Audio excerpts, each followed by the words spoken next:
Winston Churchill ने एक बार कहा था कि अगर भारत को आज़ादी दी गई तो सत्ता बेईमानों, लुटेरों और स्वार्थी नेताओं के हाथ में जाएगी। उन्होंने कहा था कि भारतीय आपस में लड़ेंगे और उनका देश टुकड़ों में बढ़ जाएगा, लेकिन इतिहास ने चर्चिल को गलत साबित किया। भारत उठा, डटा रहा और एकजुट होकर खड़ा है। और अब विडंबना देखिए, वही ब्रिटेन जो कभी दुनिया को सभ्यता का पाठ पढ़ाता था, आज बिखराव, हिंसा और संभावित गृह युद्ध के मुहाने पर खड़ा है। नमस्कार दोस्तों, आप देख रहे हैं इंडिया इनसाइड न्यूज। मैं जुड़ा हूं आपके साथ प्रशांत कुमार से। 13 सितंबर को लंदन की सड़कों पर हजारों लोग उतरे। टॉमी रॉबिन्सन की अगुवाई में यह भीड़ सिर्फ प्रोटेस्ट नहीं थी, यह ब्रिटिश जनता की हताशा और गुस्से की आवाज थी। इस आंदोलन की चिंगारी बनी एक दर्दनाक घटना, एक नाबालिग लड़की पर ग्रूमिंग गैंग का हमला हुआ। आरोपी तुरंत छोड़ दिए गए, केस को दबा दिया गया और जो लोग न्याय की मांग कर रहे थे उन्हीं पर कार्रवाई की धमकी दी गई। ब्रिटेन में यह कोई पहली घटना नहीं है। रोथरहैम, टेलफोर्ड, रोचडेल जैसे शहरों में हजारों बच्चियां ऐसे गैंग्स का शिकार बनी, लेकिन अधिकारी चुप रहे, सिर्फ इस डर से कहीं उन्हें रेसिस्ट ना कह दिया जाए।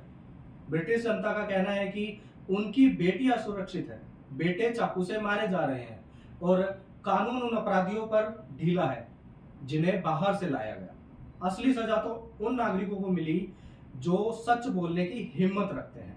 लंदन की सड़कों पर बैनर लहरा रहे थे, हमारे बच्चों को बचाओ, नावों को रोको, हमें अपना देश वापस चाहिए। स्टेज से टॉमी रॉबिन्सन ने ऐलान किया, यह नफरत की लड़ाई नहीं, यह अस्तित्व की लड़ाई है। यह शब्द उन लोगों के लिए दिल को छू गए जो सालों से खुद को अनसुना और दबा हुआ महसूस कर रहे हैं।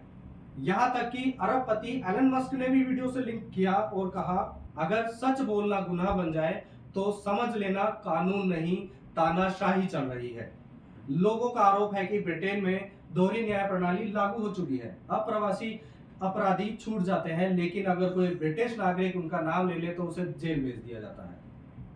लेकिन यह आक्रोश शांतिपूर्ण नहीं रहा। काउंटर प्रोटेस्टर्स ने मोर्चा संभाल लिया। दोनों ओर से नारेबाजी, बोतलें और पटाखे फेंके गए। 1600 से ज्यादा पुलिसकर्मी तैनात किए गए। कई जगहों पर पुलिस और भीड़ में सीधी झड़प तक हुई।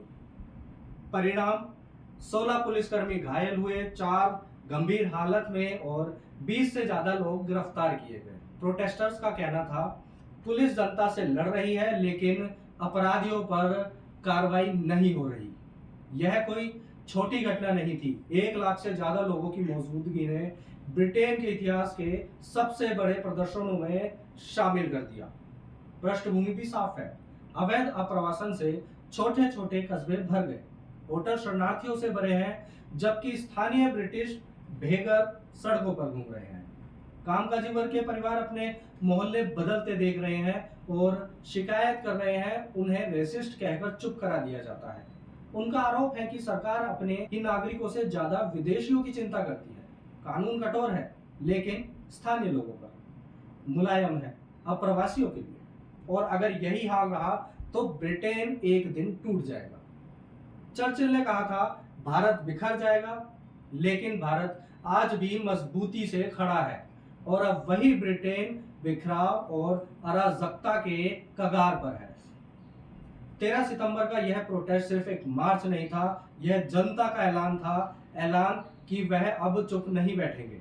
सवाल यह है, क्या ब्रिटेन की सरकार अपने लोगों की सुनेगी या फिर चुप्पी आने वाले कल का तूफान बनेगी? आपका क्या मानना है? क्या ब्रिटेन अपने नागरिकों की सुरक्षा कर रहा है या सिर्फ अपनी राजनीति की? अपनी राय नीचे कमेंट में लिखें, वीडियो शेयर करें और चैनल को सब्सक्राइब करना ना भूलें।